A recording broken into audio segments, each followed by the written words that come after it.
Nadie en ese cementerio sabía que yo lo sabía todo. Nadie imaginaba que mientras lloraban, mientras se abrazaban, mientras fingían dolor, yo estaba esperando. Esperando el momento exacto en que todo colapsará. Mi padre murió un martes por la mañana. No fue una muerte repentina, fue una agonía lenta, de esas que te dan tiempo para pensar, para recordar, para descubrir cosas que jamás debiste descubrir. 42 días en ese hospital, 42 días en los que aprendí más sobre mi familia de lo que aprendí en 34 años de vida. Y lo que aprendí me partió el alma. Pero también me dio algo que nunca esperé tener: poder. Llegué al funeral con mi vestido negro, mis gafas oscuras y una calma que nadie entendía. Mi tía Rosa me dijo que era valiente. Mi primo Daniel me dijo que era fuerte. Mi madre me abrazó llorando y susurró que no sabía cómo lo hacía. Yo solo sonreí. Porque la verdad era que no estaba siendo valiente ni fuerte. Estaba siendo estratégica. Todo comenzó 6 semanas antes, cuando mi padre sufrió el primer derrame cerebral. Yo viajé desde Madrid hasta Sevilla en el primer tren que encontré. Cuando llegué al hospital, mi madre estaba en la sala de espera con los ojos hinchados y las manos temblorosas. Me abrazó tan fuerte que pensé que me rompería. Pero lo que me rompió de verdad fue lo que vi 3 horas después. Mi padre estaba estabilizado, dormido, conectado a máquinas que medían cada latido de su corazón. Me senté a su lado, tomé su mano, y empecé a hablarle en voz baja, como hacía cuando era niña. Le dije que estaba ahí. Que no se fuera. Que lo necesitábamos. Y en ese momento, su teléfono vibró sobre la mesita de noche. Era un mensaje. No quería leerlo. Me dije a mí misma que no era asunto mío. Pero el nombre que apareció en la pantalla me heló la sangre. Valeria. Con un corazón rojo. Me quedé mirando esa pantalla durante lo que pareció una eternidad. Mi padre, inconsciente, conectado a tubos y cables, recibiendo mensajes de una mujer con corazones rojos. Tomé el teléfono. Sé que no debía hacerlo. Sé que hay líneas que una vez cruzadas no tienen retorno. Pero lo tomé, introduje el código que había visto usar a mi padre 1000 veces, y abrí la conversación. Lo que leí me destruyó. No era una fe reciente. No era una locura pasajera. Llevaban 11 años. 11 años de mensajes, de fotos, de planes, de una vida paralela que mi padre había construido con la misma dedicación con la que construyó la nuestra. Y había algo más.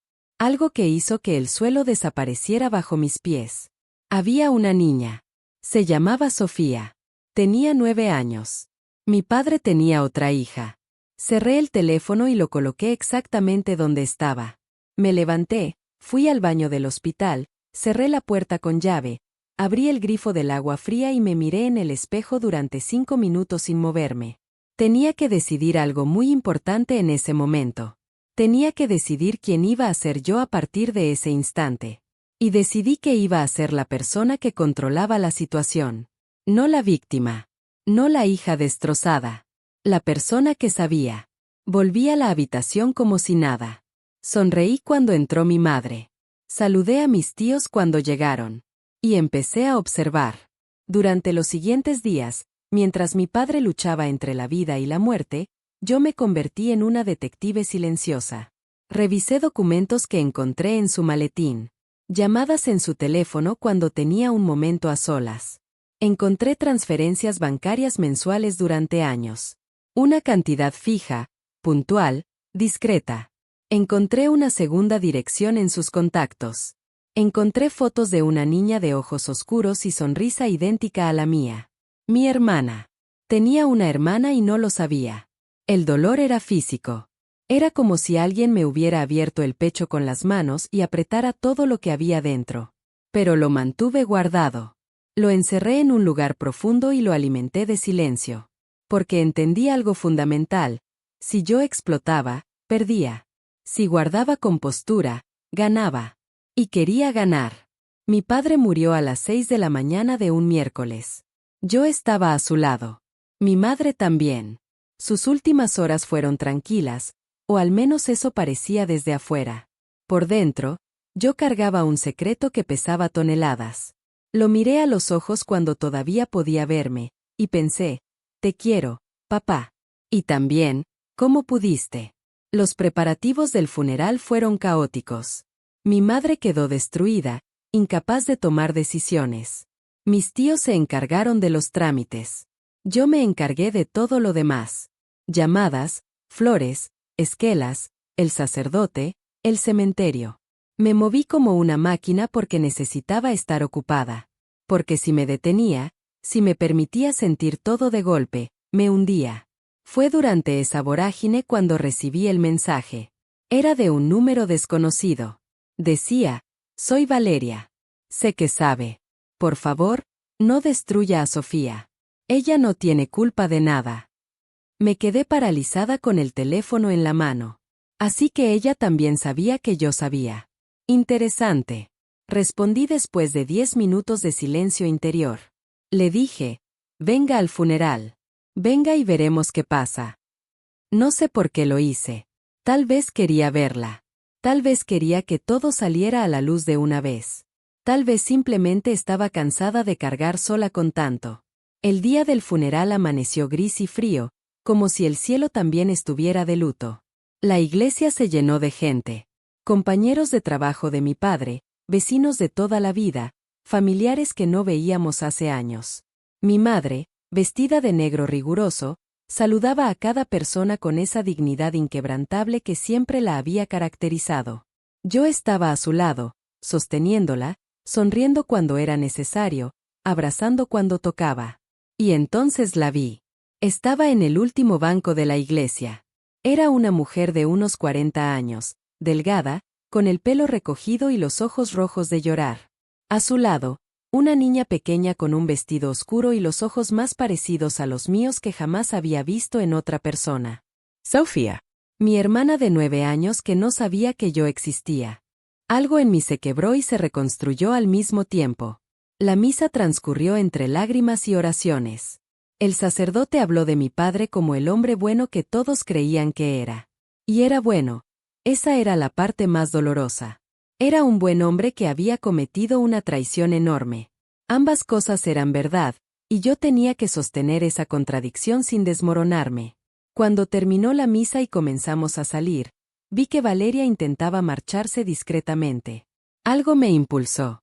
Di un paso hacia adelante, me excusé con mi madre diciéndole que volvía enseguida, y me acerqué a ella. Nos miramos. Dos mujeres que jamás deberían haberse conocido, unidas por el mismo hombre muerto. Sus ojos eran de los que piden perdón sin palabras. Los míos, supongo, eran de los que todavía están procesando si hay algo que perdonar. Le dije en voz baja, no voy a hacer una escena. No aquí. No hoy. Ella respondió, gracias. Miré a la niña. Sofía me miraba con esa curiosidad directa que tienen los niños, sin miedo, sin filtros. Le pregunté cómo se llamaba aunque ya lo sabía. Me dijo su nombre con una voz pequeña y clara. Le dije que era un nombre bonito. Y en ese momento, sin que yo pudiera evitarlo, se me llenaron los ojos de lágrimas. No por la rabia. Por ella. Por esa niña que había perdido a su padre sin siquiera poder decirlo en voz alta. Por esa niña que existía en el silencio, en el secreto, en los márgenes de una vida que nunca fue completamente suya. Volví al lado de mi madre antes de que notara mi ausencia. El cementerio, el entierro, las palabras finales junto a la tumba. Todo transcurrió como en una película que yo veía desde afuera. Hasta que ocurrió lo que yo, en el fondo, sabía que iba a ocurrir. Mi tío Bernardo, el hermano mayor de mi padre, se acercó a mi madre después del entierro. Tenía esa expresión de quien carga con algo desde hace demasiado tiempo. Le tomó las manos y le dijo que necesitaban hablar. Que había cosas que ella tenía que saber. Que él lo había sabido durante años y que se había callado por protegerla, pero que ahora, con mi padre muerto, ya no podía seguir callando. El círculo se estaba cerrando. Mi madre se puso blanca. Me miró a mí. Y yo, en ese instante, tomé la decisión más importante del día. Mi adelante. Me puse entre mi tío y mi madre. Y dije con una calma que sorprendió a todos los que estaban cerca. Bernardo. Ya lo sé. Lo sé todo. Y ya está gestionado. Silencio. Mi tío me miró sin entender. Mi madre me miró sin entender.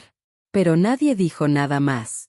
Porque mi tono no dejaba espacio para preguntas. Era el tono de alguien que tiene el control.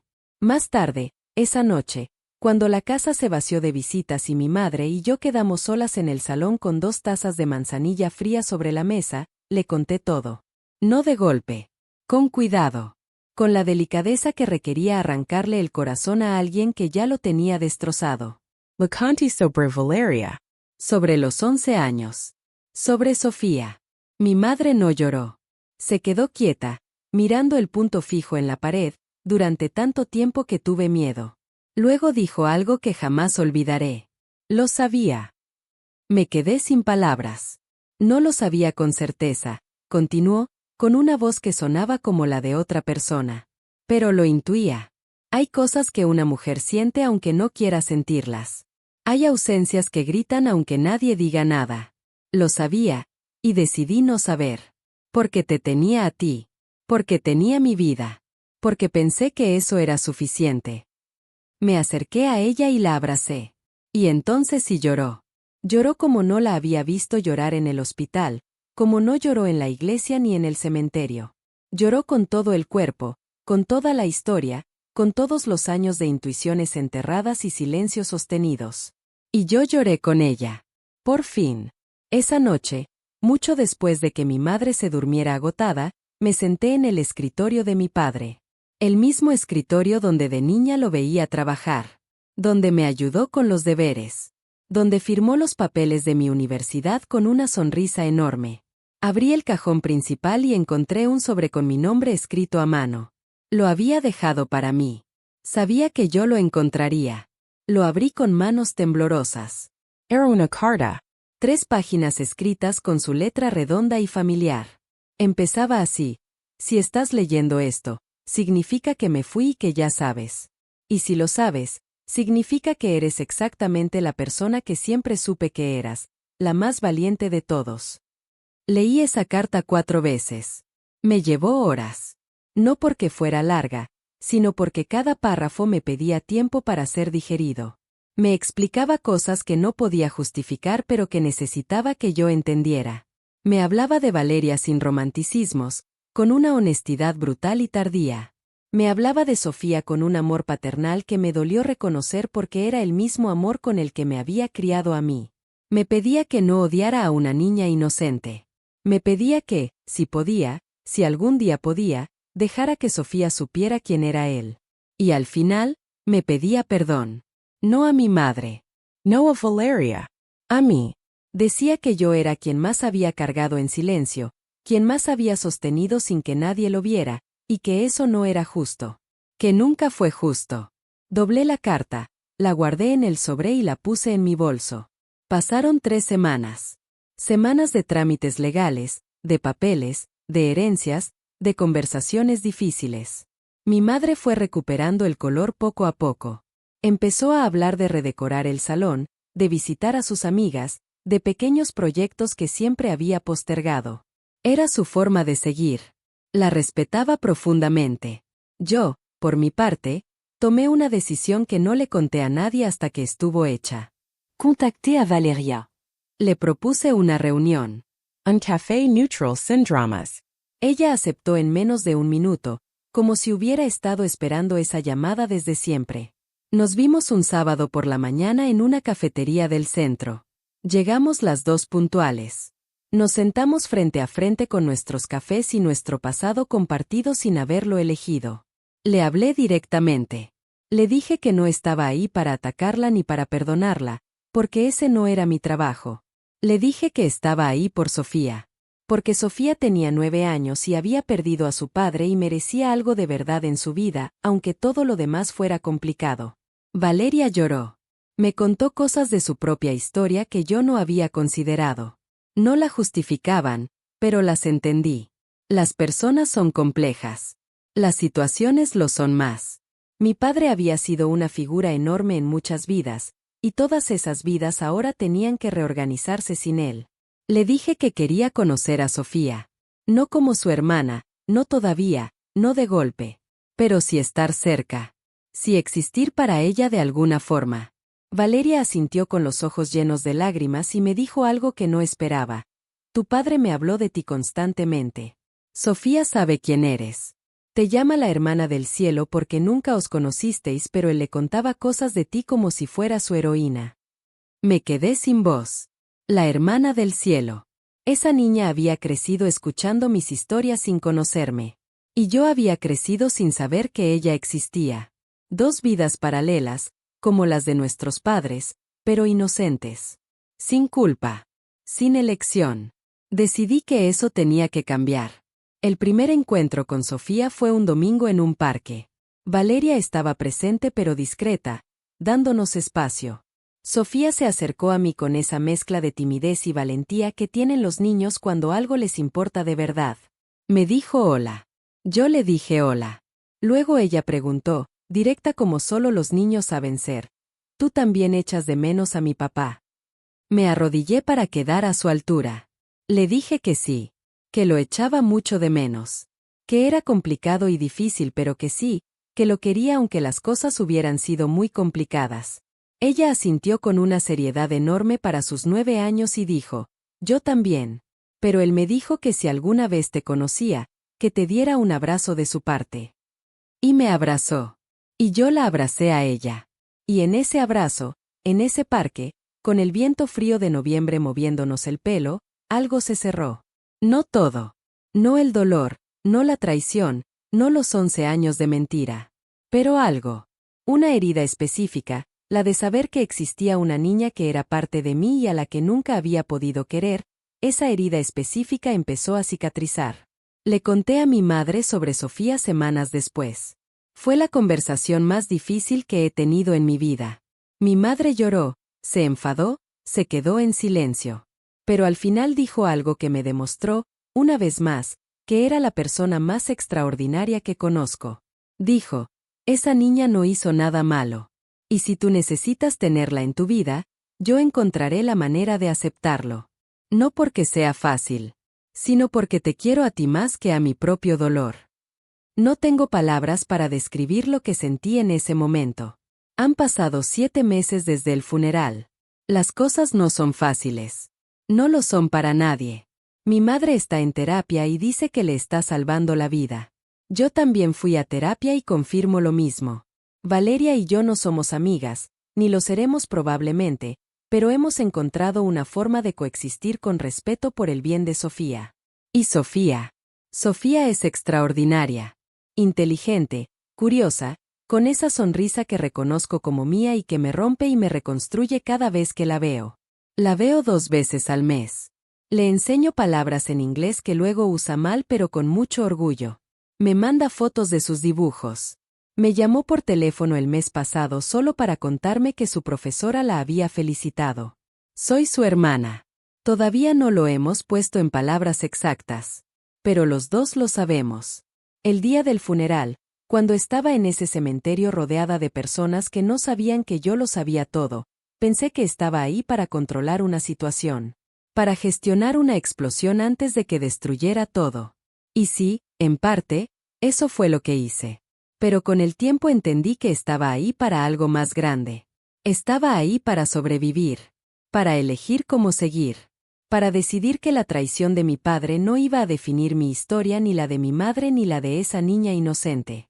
Para decidir que la verdad, aunque duela, siempre es mejor que la mentira cómoda. Mi padre fue un hombre imperfecto que cometió errores enormes. También fue el hombre que me enseñó a montar en bici, que lloró en mi graduación, que me llamaba cada domingo sin falta. Las dos cosas son verdad. Aprender a sostener esa contradicción fue lo más difícil que he hecho en mi vida. Pero lo hice. Estaba preparada para el secreto porque la vida me había preparado para los golpes. Porque cuando el amor es real, sobrevive incluso a las decepciones más grandes. Porque a veces la familia no es solo la que te dieron, sino también la que decides construir con los pedazos de lo que quedó. Y porque una niña de 9 años me dio un abrazo de parte de mi padre. Y eso, de alguna forma inexplicable, fue suficiente para seguir.